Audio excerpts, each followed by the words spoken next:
I remember the first time I went to Whistler probably 3, maybe 4 years ago with a couple of friends from New Zealand, and it was like the most exciting thing I'd ever done because Whistler's like the holy grail of places to ride your mountain bike in the world. And there I was going to Whistler for the first time. All I'd seen is loads of videos on YouTube about it and just literally couldn't wait to jump in and go ride my bike.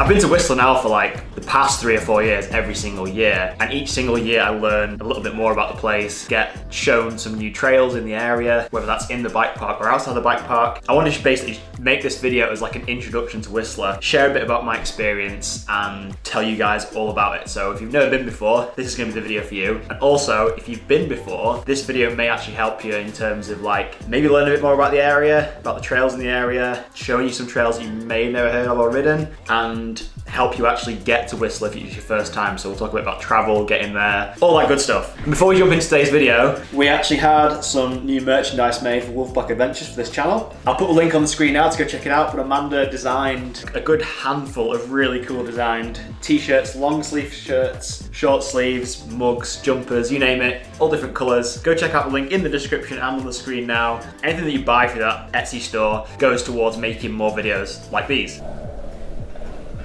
So let's jump into the video. So where the hell is Whistler? If you've never actually looked on a global map at where the place is, it's actually located on the west coast of Canada in British Columbia, about 2 hours north of Vancouver. If we talk about actually getting to Whistler, so flying into Vancouver, you can go on the Skyscanner and you can actually find yourself some pretty sweet deals. Let's just say you went on the Skyscanner and let's just say you were flying from Manchester in the United Kingdom to Vancouver, and let's just say the dates we're gonna fly July the 1st till July the 16th, so like a 2-week trip, return flight for one adult. One of the results that kicked up is actually one of the airlines that I would recommend if you were taking a bike. So I would definitely go and check out Air Transat as an airline to take your bike to Vancouver with. They're coming back with a price of around about just over £700. What's that, $900 US dollars or something? And the great thing about Air Transat is they have a really good policy for bikes. So you just literally pay one fee to take your bike. Say if you've got an enduro bike and a downhill bike, or you want to take a hardtail and an enduro bike, Air Transat are really accommodating. Like they'll let you take more than one bike bag, as well as your actual whole luggage with all your clothes in. So when you actually get to Vancouver Airport, it's like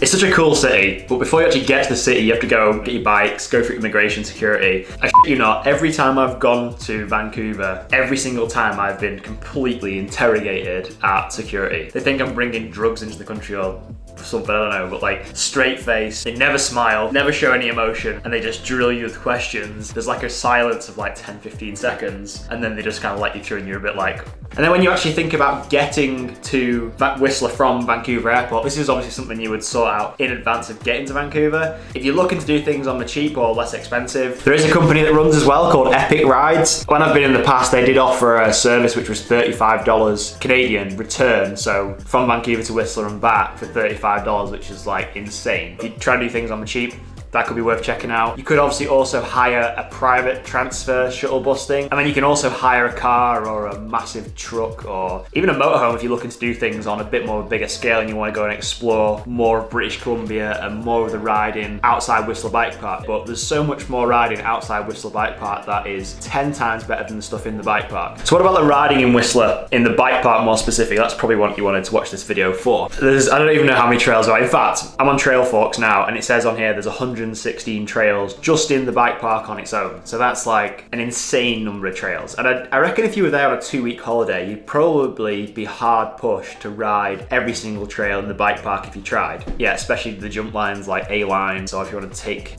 go right to the top and do top of the world, there's literally so many trails and so many different styles of riding there. It's almost impossible to get bored, especially if you've never been there before. Whether you want to work on jumping skills, or you want to ride flat out downhill tracks, or you want to ride steeper trails that are like more technical, covered in roots, rocks, it has literally everything. Or even if you want to go on like an adventure ride and do more like off-piste style riding, so in the bike park but like non-bike park, non-groomed trails, there's all that there too. So you've literally literally got so much there to keep you busy. So when we were in Whistler in 2019, we made a ton of videos in the bike park. One of the first ones we made was showing you how easy it was to improve your jumping skills there. It's not a video necessarily teaching you how to jump better, it's more showing you the variety of trails in Whistler that will help you get better on a bike at jumping. I'll put that on the screen now to go check out. So in that video, there's a ton of jump trails, so Blue Velvet, B-Line, A-Line, Crabapple Hits, Dirt Merchant, like everything's in there. All the jumps there, all the features are built so well, so it gives you that such good confidence in the jumps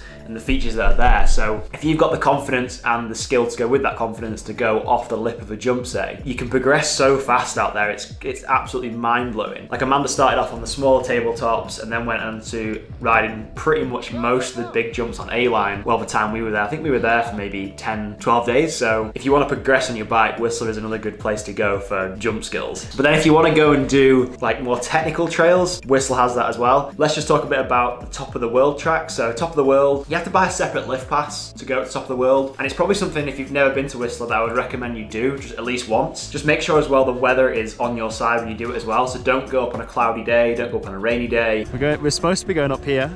Currently they did close the lift because of thunderstorms and lightning. If you can get up there when the skies are blue and it's really clear day, the views from the top and the conditions of the trails is amazing. The top of the trail is really rocky and exposed. You know, you're not going to fall off a cliff if you crash or anything, but the consequences could be pretty dangerous, I suppose, as Amanda's going to show you now. Oh, shit!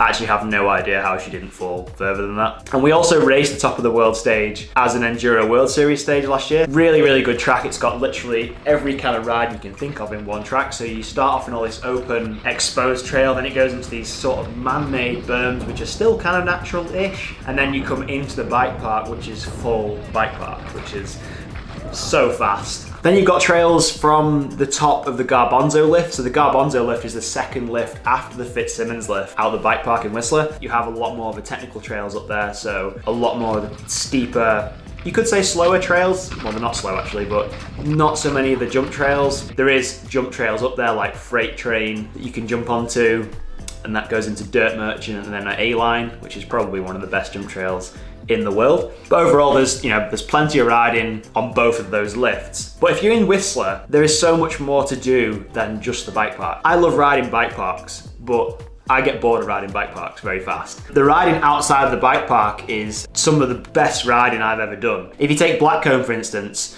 there's some really natural trails on the Blackcomb Hill which are well worth checking out. If you go into Whistler, I'd strongly recommend you download the Trailforks app, just because it makes finding trails very easy when somebody in Whistler name drops a trail or somebody tells you, oh God, you need to go and ride that trail, and you can just look it up on Trailforks and then set a ride to it and go ride the trail. But on Blackcomb, you'll find a ton of more technical trails. You could say that they are more challenging than some of the trails in the bike park. They are black and double black trails, and if you're coming from the UK, how they grade trails in the UK compared to Canada, say, is very different. If you were riding a red trail, say, in Whistler, that would be probably the equivalent to a black trail in the UK. So when you're riding like a double black or a black trail in Whistler, things can get pretty hasty.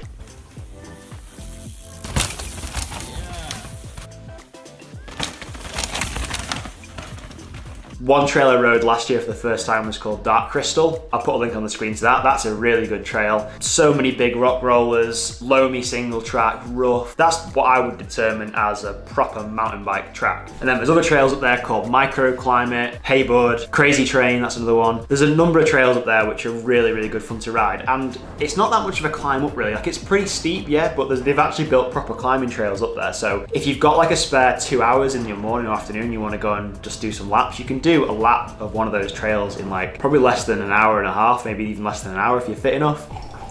But if you look across the actual lake from Whistler, there's a number of bigger mountains where there's also heaps of trails. So those are like trails that come down Cougar Mountain and Tonic Peak and Mount Sprat. One of the peaks has a trail on there which is absolutely brilliant called Lord of the Squirrels. If you wanted to do an epic day out on the bike, I would recommend you go do Lord of the Squirrels. Link on the screen. Did a video of Lord of the Squirrels last year. amazing. Really steep climb to get up, but it's all rideable. It's all been properly made, perfect trail to ride up, and then there's about a 20-25 minute downhill or single track to get to the bottom, which is, again, a really good fun and something I would determine as proper mountain biking. One thing you gotta be aware of as well when you're in Whistler is the wildlife. Yes, there are bears that roam around. The chances of seeing, I don't think grizzly bears roam around there. They're more further up north towards Alaska, but it's not unusual to see black bears roaming around the town. There's a bear. Just eating some dandelion. Roaming around the trails. If you do come across one, I wouldn't actually be that scared. If you don't get in the way of the mother and the cub, if there's cubs with them, or if you just leave them to do what they're doing, they don't tend to like come near you. That's been my experience anyway. But if you do go up some of these mountains opposite Whistler, sometimes there are signs up saying that, you know, there is bear sightings and stuff like that. So there are cougars out there as well. So cougars are just, I guess they're just massive cats you just do not want to fuck with. If you come across a cougar, it's not going to end well. It's not going to end well. The thing is, if a cougar sees you and you get that close to a cougar, the chances are it's been stalking you and watching you for that long that you probably didn't even realise that it's game over anyway. So we'll just move away from that topic. And if we look even further afield from outside the bike park and outside these trails, you can venture to places like Squamish and Pemberton.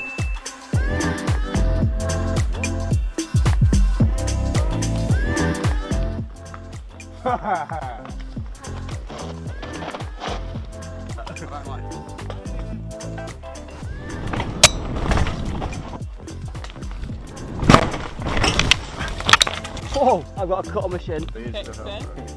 There is actually a shuttle bus. I can't remember the name, but I will link this in the description below to a company who do operate trips from Whistler to Squamish and back in a day. And I think Pemberton too. So if you wanted to do more riding in the area while you're on holiday or whatever, I strongly recommend you get in touch with these guys. Whistler Bike Park, yes, it is great, but there is so much more to British Columbia and so much more to the Whistler area for mountain bikers, especially if it's your first time as well. So what about the best time to go to Whistler? The bike park opens from, I think it opens in May and runs till maybe October. So it's kind of like a long season. I've been a number of times in the season. Depending on when you go, it's fairly different. So the first time I went to Whistler, the very first time, we went, well, Crankworks was on. I went for the week of Crankworks and then the week after Crankworks, so I could experience how busy it was in Crankworks, and it is absolutely mentally crazy. And then the week after, when it was a lot quieter. So I kind of got a really good flavour for what the place was like. I've also been, this following year we actually went really early on in the season, around May or June. So the bike park had literally just opened, we went, and it was really, really good.